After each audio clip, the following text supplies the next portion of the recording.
नमस्कार, ये आकाशवाणी पटना है। अब आप दिव्या से प्रादेशिक समाचार सुनिए। पहले मुख्य समाचार। प्रदेश में भीषण ठंड का प्रकोप जारी, अधिकांश जिलों में न्यूनतम तापमान 10 डिग्री सेल्सियस से नीचे आया। 4 विश्वविद्यालयों में नए कुलपति नियुक्त किए गए, रविन्द्र कुमार नालंदा खुला विश्वविद्यालय के कुलपति बने। पिछले साल अवैध खनन, परिवहन और भंडारण के खिलाफ 3000 से अधिक स्थानों पर छापेमारी की गई, जुर्माने के रूप में 9 करोड़ रुपए की हुई वसूली। और मुख्य सचिव अमृतलाल मीणा ने कहा, प्रदेश में जल्द ही ई ऑफिस प्रणाली लागू की जाएगी। अब समाचार विस्तार से। प्रदेश में भीषण ठंड का प्रकोप जारी है। पिछले 24 घंटों के दौरान प्रदेश के 30 जिलों का न्यूनतम तापमान 10 डिग्री सेल्सियस से नीचे रहा। 5.1 डिग्री सेल्सियस न्यूनतम तापमान के साथ समस्तीपुर का पूसा राज्य का सबसे ठंडा स्थान रहा। वहीं राजधानी पटना का न्यूनतम तापमान 9.5 डिग्री सेल्सियस दर्ज किया गया। प्रदेश के मौसम के मिजाज में बदलाव आ रहा है। आज से पूर्वा हवा चलने की संभावना है, जिस कारण लोगों को कनकनी से राहत मिलेगी। हवा के रुख बदलने से प्रदेश में तापमान में बढ़ोतरी का पूर्वानुमान है। मौसम विज्ञान केंद्र पटना के वैज्ञानिक कुमार गौरव ने बताया, अगले 3 दिनों के दौरान तापमान में 2 से 4 डिग्री सेल्सियस बढ़ोतरी हो सकती है। मौसम विश्लेषण के अनुसार अगले 3 दिनों के दौरान प्रदेश का मौसम शुष्क बना रहेगा। प्रदेश के तापमान में इस दौरान 2 से 4 डिग्री सेल्सियस की वृद्धि होने की संभावना है। तत्पश्चात चौथे दिन प्रदेश के पश्चिमी भाग में आकाश मेघ आच्छादित रहने एवं दक्षिण पश्चिम भाग के 1 या 2 स्थानों में बहुत हल्की वर्षा की संभावना है। प्रधानमंत्री नरेंद्र मोदी ने कहा है कि पूरी दुनिया विभिन्न वैश्विक समस्याओं के समाधान के लिए भारत की ओर देख रही है। श्री मोदी ने नई दिल्ली में जीनोमिक्स डाटा कॉन्क्लेव के लिए एक वीडियो संदेश में कहा, जीनोम इंडिया प्रोजेक्ट देश के जैव प्रौद्योगिकी परिदृश्य को परिभाषित करता है। प्रधानमंत्री ने कहा कि विकसित भारत को जैव अर्थव्यवस्था आधारित बनाने के लिए 21वीं सदी में जैव प्रौद्योगिकी और जैव ईंधन का समन्वय महत्वपूर्ण आधार है। बायो इकोनॉमी सस्टेनेबल डेवलपमेंट को गति देती है, इनोवेशन को अवसर देती है। मुझे खुशी है कि बीते 10 वर्षों में देश की बायो इकोनॉमी तेजी से आगे बढ़ी है। साल 2014 में जो बायो इकोनॉमी $10 बिलियन की थी, वो आज $150 बिलियन से ज्यादा की हो गई है। भारत अपनी बायो इकोनॉमी को नई बुलंदी देने में भी जुटा है।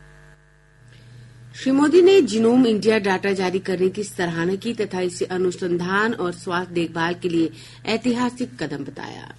बीते 10 सालों में रिसर्च और इनोवेशन के लिए पढ़ाई के हर स्तर पर बहुत जोर दिया गया। आज 10,000 से ज्यादा अटल टिंकरिंग लैब में हमारे स्टूडेंट्स हर रोज नए नए एक्सपेरिमेंट कर रहे हैं। नौजवानों के इनोवेटिव आइडियाज को आगे बढ़ाने के लिए पूरे देश में सैकड़ों अटल इंक्यूबेशन सेंटर बने।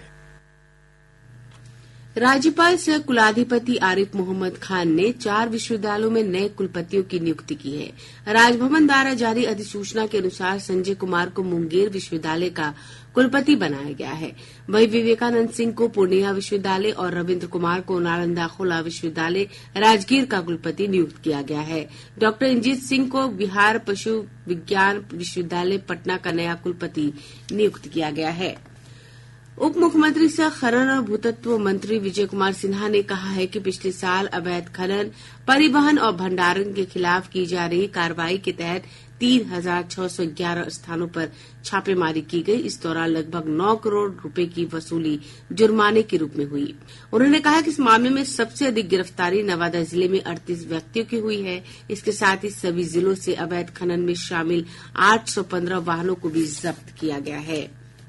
मुख्य सचिव अमृतलाल मीणा ने कहा है कि प्रदेश में जल्द ही ई ऑफिस प्रणाली लागू की जाएगी।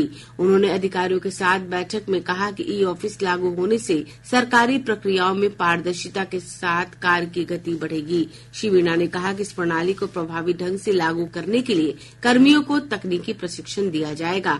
उन्होंने कहा कि सरकार डिजिटलीकरण और बदलावों को अपनाने के लिए पूरी तरह तैयार है।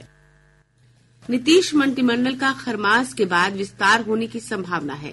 सूत्रों से प्राप्त जानकारी के अनुसार मंत्रिमंडल विस्तार में भाजपा से नए चेहरे को जगह मिल सकती है। वहीं भाजपा के जिन मंत्रियों के पास एक से अधिक विभाग है, उन्हें कम कर कैबिनेट में शामिल होने वाले नए मंत्रियों के बीच बांटे जाएंगे। कई विभागों के मंत्रियों के बदले जाने की संभावना है। इधर भाजपा के प्रदेश अध्यक्ष दिलीप जायसवाल ने कहा कि खरमास के बाद मंत्रिमंडल विस्तार पर चर्चा होगी।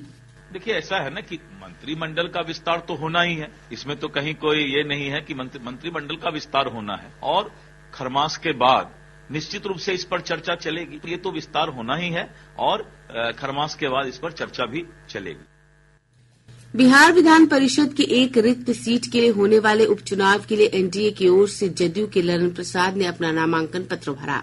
इस दौरान मुख्यमंत्री नीतीश कुमार और उप मुख्यमंत्री सम्राट चौधरी तथा विजय कुमार सिन्हा समेत एनडीए के कई वरिष्ठ नेता उपस्थित थे। इस सीट के लिए नामांकन की आखिरी तारीख 13 जनवरी है। 14 जनवरी को नामांकन पत्रों की जांच होगी, जबकि 16 जनवरी तक उम्मीदवार अपने नाम वापस ले सकते हैं। यदि किसी और उम्मीदवार ने नामांकन नहीं किया तो 16 जनवरी को ललन प्रसाद की जीत की घोषणा कर दी जाएगी। यदि किसी और उम्मीदवार ने नामांकन किया तो मतदान 23 जनवरी को होगा।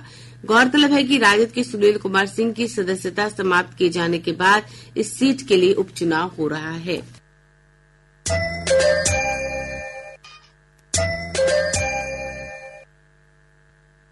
प्रादेशिक समाचार आप आकाशवाणी पटना से सुन रहे हैं। ताजा समाचारों के लिए आप हमारे एक्स हैंडल AIR_News_ पर भी जा सकते हैं। राज्य के किसानों तक खेती, मौसम और बाजार से जुड़ी सूचनाएं समय पर पहुंचाने के लिए कृषि रेडियो की शुरुआत पटना में हुई।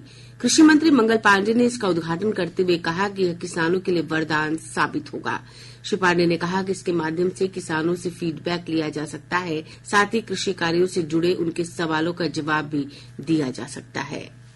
तो दोस्तों, खेती आज सिर्फ एक परंपरा नहीं बल्कि एक विज्ञान बन चुकी है और इस विज्ञान को समझने के लिए आपको चाहिए सही जानकारी सही समय पर। तो आइए इस कार्यक्रम के जरिए हम सब मिलकर बनाते हैं अपनी खेती को और भी आसान और फायदेमंद, और साथ ही सुनाएंगे किसानों की सफलता की कहानियाँ जो आपको देगी नई उम्मीद और नई ऊर्जा। केंद्रीय गृह राज्य मंत्री नित्यानंद राय ने भारत नेपाल सीमा क्षेत्र का दौरा किया और भारत नेपाल सीमा पर तैनात एसएसबी 41वीं बटालियन के कार्यक्षेत्र में आयोजित कार्यक्रमों में हिस्सा लिया। इस दौरान उन्होंने सीमा पर चौकसी बरतने और घुसपैठ पर रोक लगाने के निर्देश दिए। श्री राय ने आईजी सुधीर कुमार और एसएसबी के महानिदेशक अनुपमा नीलेकर समेत अन्य अधिकारियों के साथ बैठक भी की।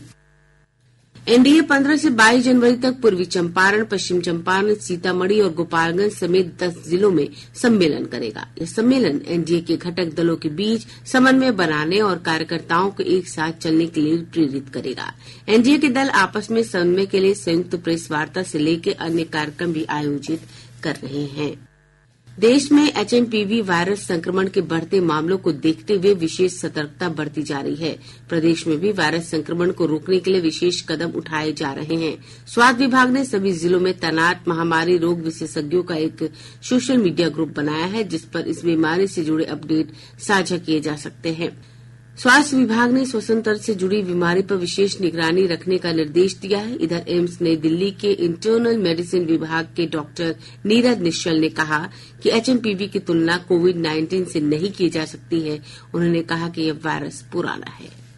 ये वायरस ऑलरेडी एग्जिस्ट करता है और स्टडीज ने ये भी दिखाया है कि by the age of 10 years बच्चों में इस वायरस के अगेंस्ट एंटीबॉडीज ऑलमोस्ट 100% बच्चों में हो सकता है। हमारे हॉस्पिटल्स में कोई ऐसे केसेस बढ़े नहीं है। जो नॉर्मल इस सिचुएशन में इस साल के इस समय में जो केसेज आते हैं, जो नॉर्मल कोल्ड, फ्लू, इन्फ्लुएंजा उस टाइप के पेशेंट्स वही हैं और इनमें मैक्सिमम कोई हॉस्पिटलाइजेशन की जरूरत ही नहीं पड़ती है। परिवहन सचिव संजय अग्रवाल ने कहा है कि राष्ट्रीय उच्च पथ NH और राज्य उच्च पथ SH के किनारे लावारिश पड़े वाहनों को जब्त किया जाएगा। उन्होंने इस संबंध में सभी जिला परिवहन अधिकारी और अन्य संबंधित अधिकारियों को भेजे निर्देश में कहा कि सड़कों के किनारे खराब या लावारिश पड़े बसों, ट्रकों और अन्य वाहनों को जब्त किया जाएगा और उन्हें वहां से हटाया जाएगा। इस कार्रवाई अगले महीने से शुरू हो जाएगी।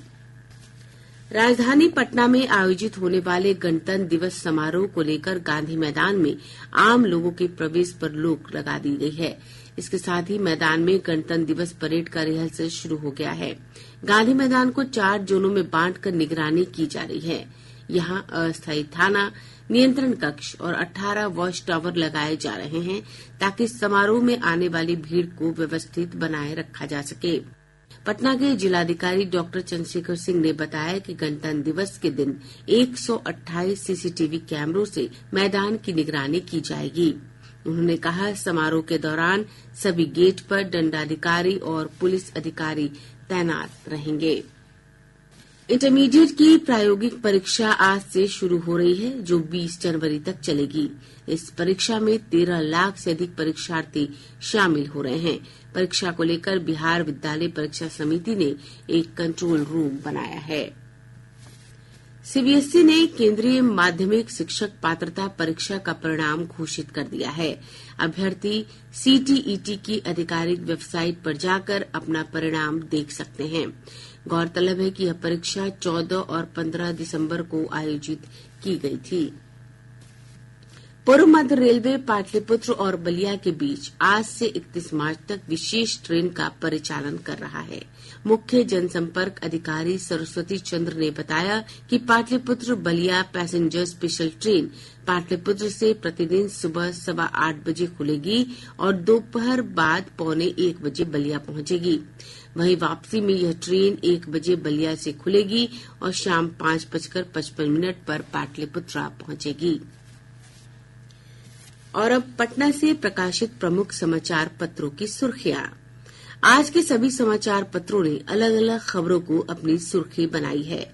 हिन्दुस्तान ने प्रधानमंत्री नरेंद्र मोदी के बयान को तरजीह देते हुए लिखा है, भारत पूरी करेगा प्रतिभा की मांग।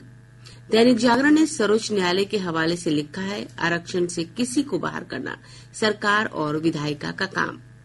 दैनिक भास्कर ने मौसम की खबर को प्रमुखता देते हुए लिखा है, 30 जिलों का न्यूनतम तापमान 10 डिग्री सेल्सियस के नीचे, पटना का तापमान 9.5 डिग्री। प्रभात खबर ने बिजली दरों से जुड़ी खबर का शीर्षक लगाया है, कंपनियों ने दिया प्रस्ताव, सुबह, शाम और रात के लिए अलग अलग होगी बिजली दर।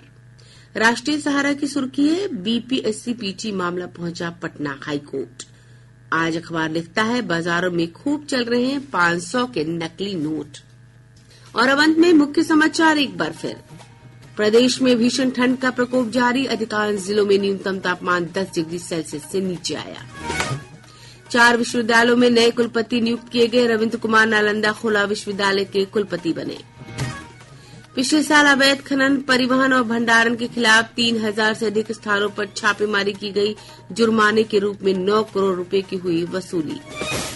और मुख्य सचिव अमृतलाल मीणा ने कहा, प्रदेश में जल्द ही ई-ऑफिस प्रणाली लागू की जाएगी। इसके साथ ही आकाशवाणी पटना से प्रसारित प्रादेशिक समाचार का ये अंक समाप्त हुआ।